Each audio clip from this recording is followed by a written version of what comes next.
शुद्ध पदार्थ वो हमने आपको नोट्स बनाकर भेज दिए थे। आज हम ऑनलाइन को शुरू करने जा रहे हैं चैप्टर 8 जिसका नाम है गति। गति क्या होता है, गति का अर्थ क्या है? हम ये कह सकते हैं चलना फिरना, परंतु साइंस के अंदर हम गति को कैसे दर्शाएंगे? जैसे आप क्या देखते हो कि आपके पास से कोई मोटरसाइकिल गुजर रहा है और आप खड़े हो, इसका अर्थ क्या हुआ? मोटरसाइकिल किस पे है? गति में है। और आप खड़े हो, इसका मतलब आप किस अवस्था में हो? विराम अवस्था में हो। यानी कि हम यहां पर क्या करते हैं? दो राशियों की तुलना करते हैं जिसमें हम गति और विराम अवस्था के बारे में बताते हैं। वैसे आप इसका एग्जाम्पल भी देख सकते हैं कि मेज पर पुस्तक पड़ी है, तो हम इसको क्या मानेंगे? हम उसको विराम अवस्था के अंदर मानेंगे। और बस चल रही है, इसका मतलब क्या हुआ कि हम उसको गति अवस्था में मानेंगे। ठीक है, आज मैं इसके अंदर थोड़ा सा आपको बताते हैं कि विराम अवस्था क्या होती है और गति अवस्था क्या होती है। जब कोई वस्तु, यहां पर बात करें हम विराम अवस्था की, जब कोई वस्तु समय बीतने के साथ अपने इर्द गिर्द वस्तुओं की अपेक्षा अपना स्थान नहीं बदलती, उस वस्तु को विराम अवस्था में कहा जाता है। उदाहरण वही है, मेज पर पड़ी पुस्तक, और भी दे दो कुछ। बस स्टैंड पर खड़ी बस, ये हमारे पास विराम अवस्था के उदाहरण हैं। अब मैं बता रहा हूं नेक्स्ट, गति किसे कहते हैं? जब कोई वस्तु समय बीतने के साथ अपने इर्द गिर्द वस्तुओं की अपेक्षा अपना स्थान बदलती है, उस वस्तु को गति में कहा जाता है। इसके बाद सरल रेखीय गति किसे कहते हैं? हमारे पास क्या है? सरल रेखीय। अब गति में के अंदर क्या आ गया? सरल रेखीय। सरल रेखीय का मतलब कोई वस्तु एक सरल रेखा पर गति कर रही है, उसे सरल रेखीय गति कहते हैं। जैसे मोटरसाइकिल या कार एक सड़क पर सीधी जा रही है, इसका अर्थ क्या हुआ? वह सरल रेखीय गति में है। अब हम आपको नया पॉइंट बताने जा रहे हैं, निर्देश बिंदु। निर्देश बिंदु किसी वस्तु की स्थिति को निर्धारित करने के लिए बताया जाता है। निर्देश बिंदु, अब यहां पर मैं आपको उदाहरण भी देता हूं। जैसे कि हम ये कहते हैं कि मेरा घर स्कूल से 1 किलोमीटर दूरी पर है। यहां पर क्या बात है? किसके साथ तुलना करें हम घर की? स्कूल से। हमने ये कहा स्कूल से 1 किलोमीटर दूरी पर है। इसका मतलब हमने किसको निर्धारित किया घर को बताने के लिए? घर की अवस्था को बताने के लिए हमने स्कूल को क्या बताया? एक निर्धारित पॉइंट बताया, एक निर्धारित बिंदु बताया।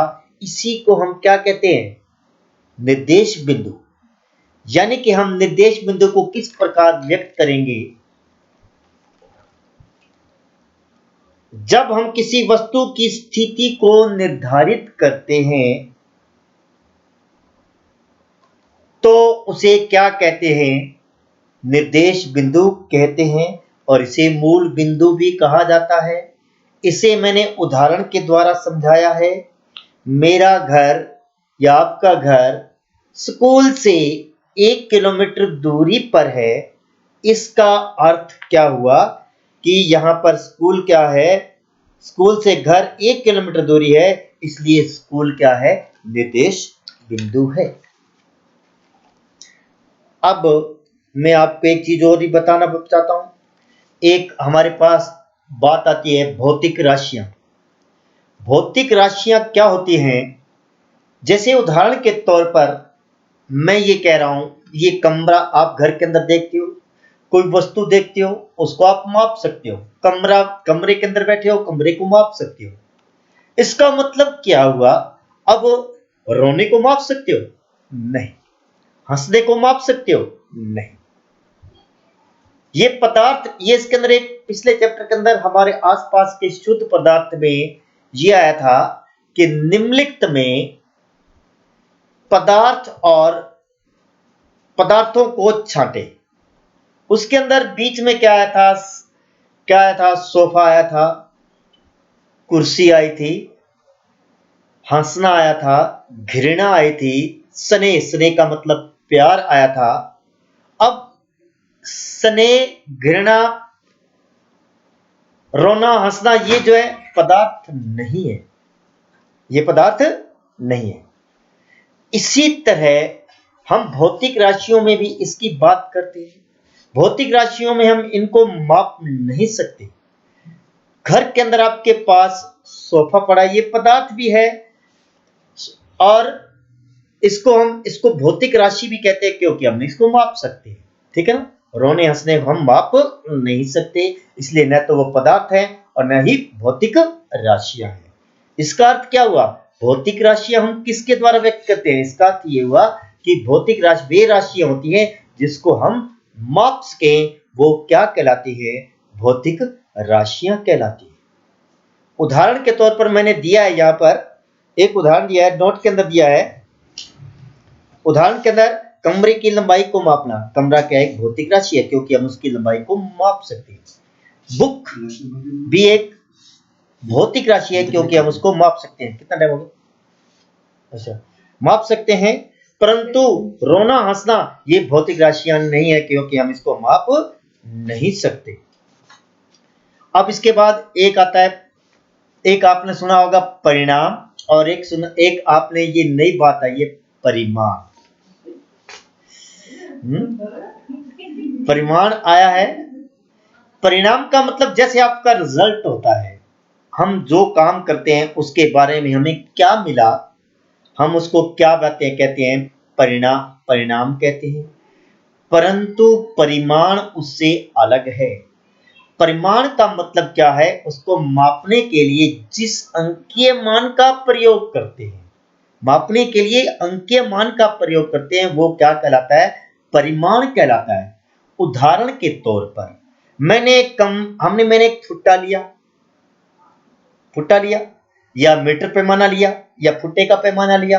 मैंने कमरे को उसके, अगर मैं फुट्टा लिया है, उसको 20 कमरे की लंबाई मापने के लिए मैंने उसको 20 बार प्रयोग किया है। इसका मतलब 20 क्या है? अंकीय मान। और किसका प्रयोग किया है? फुट्टे का प्रयोग किया है। किस मात्रक का प्रयोग किया है? फुट्टे का प्रयोग किया है। यानी कि वो उसका क्या है? मापने का मात्रक है। ये दोनों अंकीय मान और मापने के मात्रक दोनों मिलकर क्या बनाते हैं? परिमाण को बताते हैं। परिमाण को बताते हैं। जैसे कमरे की लंबाई 15 फुट है, 15 क्या अंकीय मान है और फुट क्या है? मापने का मात्रक है। तो ये दोनों मिलकर परिमाण कहलाते हैं। ये हमारे लिखा हुआ है किसी भौतिक राशियां। अब यहां पर भौतिक राशियों की बात भी की है। भौतिक राशियों का इसका मतलब हम उसको माप सकते हैं। मापने वाले को हम किसके अंदर व्यक्त करते हैं? अंकीय मान को। और अंकीय मान को अगर मापने वाली राशियों को अंकीय मान के अंदर प्रयोग करते हैं, वो इसका मतलब क्या है? परिमाण है। जैसे कमरे की लंबाई 5 मीटर और चौड़ाई 3 मीटर है। 5 अंकीय मान है और मीटर उसको मापने की इकाई है, और ये दोनों मिलाकर परिमाण को मापते हैं। इसके बाद हम अगला पॉइंट आता है, दूरी किसे कहते हैं? मैं यहां पर इसके अंदर वो भी दूंगा, किसी वस्तु द्वारा तय की गई वास्तविक लंबाई को दूरी कहते हैं। उदाहरण के तौर पर इसके अंदर मैंने चित्र दिया हुआ है। और जैसे आपका घर स्कूल से 1 किलोमीटर दूरी पर है, आप घर से स्कूल आए तो कितनी दूरी तय की? 1 किलोमीटर। और स्कूल से सारी छुट्टी होने के बाद आप घर वापस गए, आपने फिर 1 किलोमीटर दूरी तय की। इसका मतलब आपने कुल कितनी दूरी तय की? 2 किलोमीटर। ये आपकी क्या है? वास्तविक लंबाई है। आपकी वास्तविक लंबाई है और इसी को हम दूरी कहते हैं। इसके अंदर मैंने चित्र के अंदर लिखा हुआ है मूल बिंदु, जिसे हम O के द्वारा दर्शाते हैं। इधर बाईं तरफ मैंने माइनस वाले लिए हैं और दाईं तरफ प्लस वाले लिए हैं। इसके ऊपर लिखा हुआ है -10, -20, -30, -40, -40, ये लिखे हुए हैं। और जो दाईं तरफ है उसके अंदर +10, +20, 10, 20, 30, 40, 50 लिखे हैं।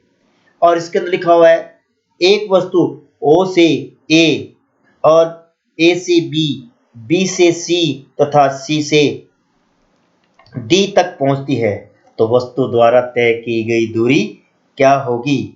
तो वस्तु द्वारा तय की गई दूरी C से B तक पहुंचती है तो वस्तु द्वारा तय की गई दूरी क्या होगी?